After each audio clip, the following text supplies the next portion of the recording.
Welcome to the Game of Risk, everyone. I'm your host, OliveXC, a top 10 player at this game.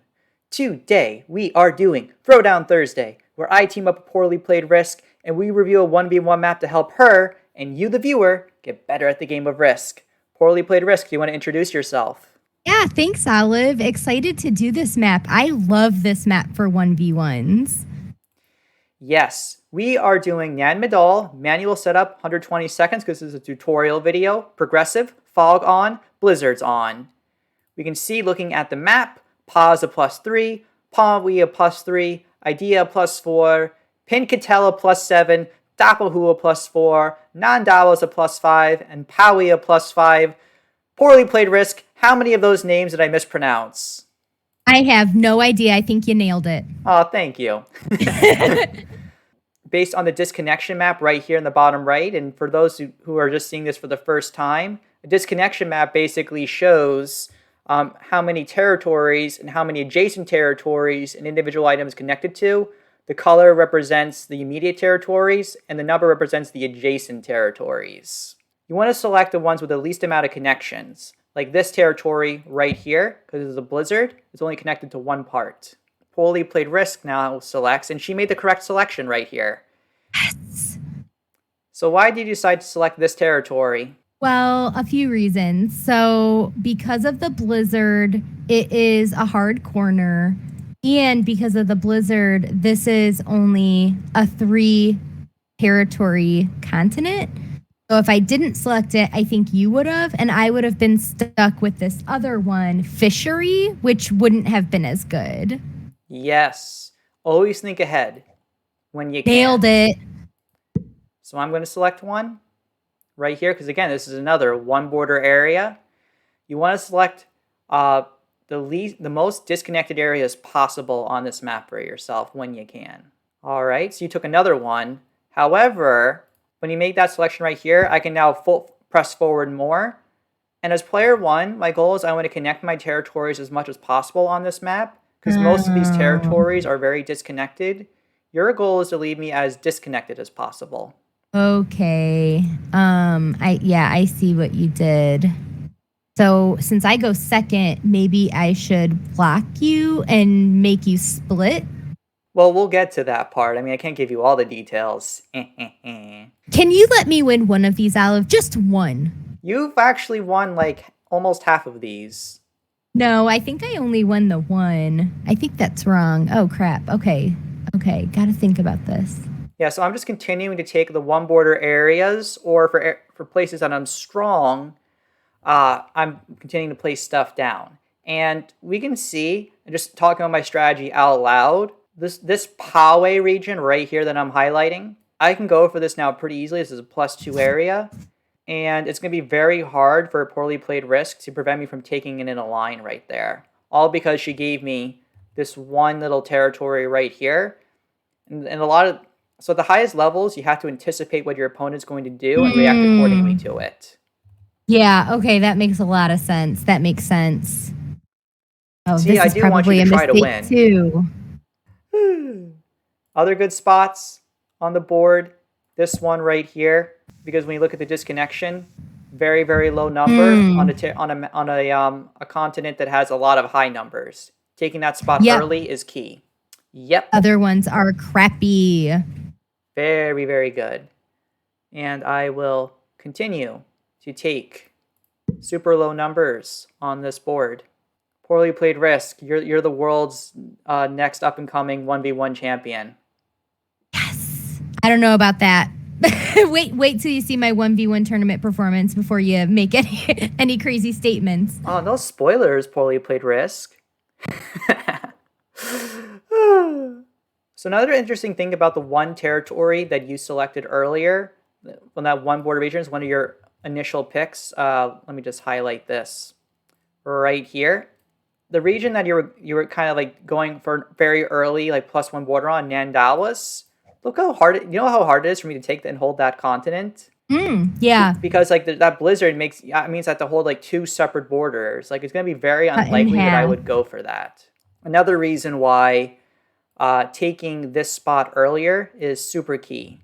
So you can see like on this map right here, you always have to pay attention to the blizzards and react accordingly to it. Another thing that I love doing on this map is I like to take as many territories as possible in the upper right-hand region early on because no one's going to be going for that +7. And if you crowd all your troops there, then the opponent's going to crowd their troops in continents that you can go for. Oh, that's a really good tip. Kind of bunch up in the areas that don't matter as much. Yes. But remember, poorly played Risk, you always matter. Thanks. I'm legitimately not sure what to do. You should make the best pick. Is it this one? Sure. What I would probably say is the best pick. You want to probably take the best picks in regions that you haven't gone for yet. Neither of us have gone for Dapahu, so you want to take these areas early, right? As player 2, you want to prevent me from getting a continent. Otherwise, I just get an overwhelming advantage. Okay, so second best pick is probably this one? Yeah, but I force you to bunch yourself together a tiny bit now. You see that, right? It's very subtle, these things. Like, it's not going to make that big of a deal in the grand scheme. But you want to keep this in mind, like when you can. So I'm just going to continue selecting, focusing on the most isolated areas with the lowest number. And Nan Madol, with blizzards, has 39 territories. So I will take a total of 20 territories. Poorly played Risk will get 19 territories. I'll start off with 6 troops on my first turn. She will start off with 6 troops on her turn. If I can get her total troops down or territories down to 11 or less, leaving things in equilibrium and balance. Slight mistake right there. Poorly played Risk needed to go for this territory right here. This is because now I selected it for the audience, but I'm not going to select it for you. Because if you took that area, it's an empty spot. It doesn't really matter too much at this point. See how I grouped myself so much in the upper right-hand corner? You're now going to be grouping yourself in some way, shape, or form on the other side of the map. Like, it's going to be very hard for you to recover from that. Okay. Oh, crap. Yeah, now I'm just going to keep doing this. Right? Look at everything I'm placing in the upper right-hand corner. I don't care if you take all those territories. I'll hold 2 continents and get like a +5. We can see, if I look at this super big continent, you have 1, 2, 3 areas. I have 1, 2, 3, 4, 5, 6 of the areas. 4 areas. And those extra troops, that's not good. Yeah, it adds up. And now we get to the final spots on the board for ourselves. And the key areas, I think that will define the overall game. Oh, I'm so nervous. No, I think you're doing fine. Nothing about this seems like crazy off in any way, shape, or form. I don't know about that. I don't know. That last territory pick of mine?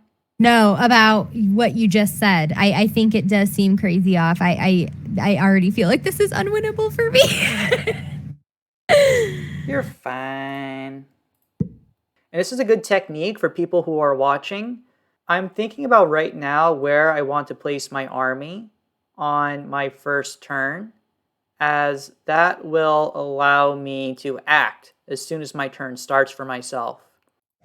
So this is pretty good. I think you recovered well right here. And what's great about your last selection right here, just so the audience sees, is that by making me take this spot right here, you can place your army here, or place your army here, have direct access to block me in a key region that I can be going for. So really excellent, well done. You left everything there in a single stack. Very risky. I'm going to have to blitz you now. I was trying, if you went anywhere else, I would have tried to take the continent over here on the left-hand side. So now I'm going to get the blitz. It's 65%. And just so the audience is aware, as player 1, I should win about 66% of the time. As player 2, I need to win 33%. So these odds are about equilibrium for me. Ooh, that was a pretty good roll. But then I got that Ooh. bad roll right there. That's a bad one. So it's actually a very, very even game right now. So let's see, Poorly Played Risk, what you want to do here. How do you want to try to get the win for yourself? Oh boy. Okay. You're getting +8. A lot of troops. You go all in right there.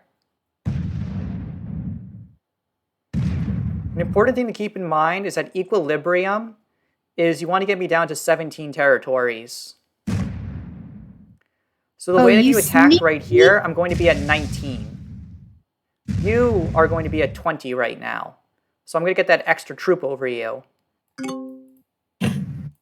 You left a 2 back there. I wasn't expecting that. Yep. 20, 21, 22, 23. Yep. So all I need to do here is attack. I'm going to take over this region because it's very critically important. Always break your continents of your opponent when you can. Oh my gosh. Ooh, these rolls are saving my life. Absolutely saving my life.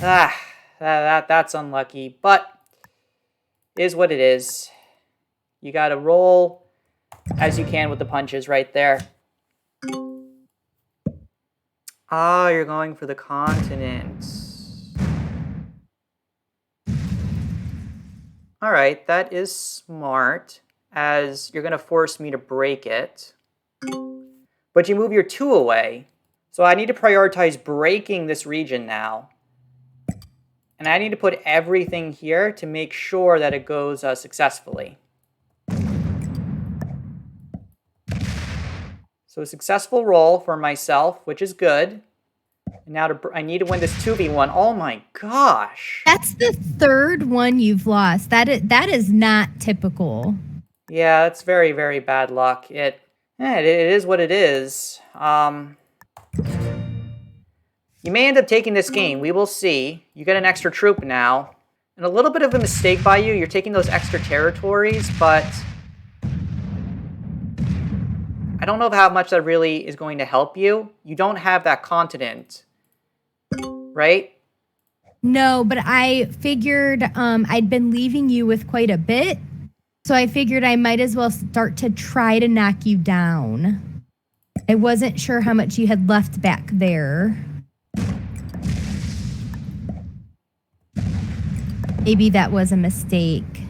Yes, because now what I'm doing right here is I'm taking over 2 regions at once. You now need to break both of them. Do you have a set? No. Why? Of course not. So you need to think, yes, so now you're trying to break it. The highest percentage odds for yourself. So you have to win a 3v1, 90% chance, and then you have to win a 5v3, and then have an extra troops to win 1 more territory. Nope. So then that's why taking the troops up there was the mistake. Like, I had some bad luck this game. Yeah, I messed it up. You see, just holding a continent for 1 turn, that's just game right there. Okay, yeah. I needed to leave all of my troops. Yeah, you needed to keep attacking at the bottom area. Yep, in these places where it was easy for you to hold. Yep. So all I need to do now, and the safest thing you can always do for yourself, and by the way, I have no set on 4. This has been like the unluckiest game ever for me. It's the power of 1v1. Sometimes the luck is just not on your side. Yes, but if you have strong mechanics, you can always maximize the number of territories that you can take. So look what I'm doing right here. All I'm doing is attacking 1s. I'm attacking in a line. And I'm getting myself down to myself at 28 territories, putting you at 11. I follow the rule of 3. If I am getting my territories are at a multiple of 3, I want to take 1 more territory. Guess what? I didn't have a set on 4 either. I mean, that's just heartbreaking at that point. I never have sets on 4. All right.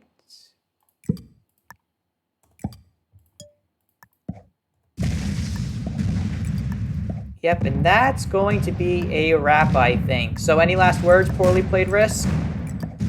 Yes. Everyone watching this, please do better than I do. I'm begging you. I'm begging you to do a better job. You know what, Olive? I'm coming back from this. I'm coming back. Good luck.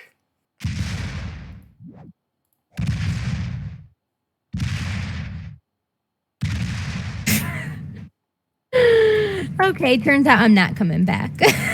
All right, but to everyone here, good luck in all of your games of Risk. I hope you all enjoy the rest of your day. This is OliveXC and Poorly Played Risk, signing off.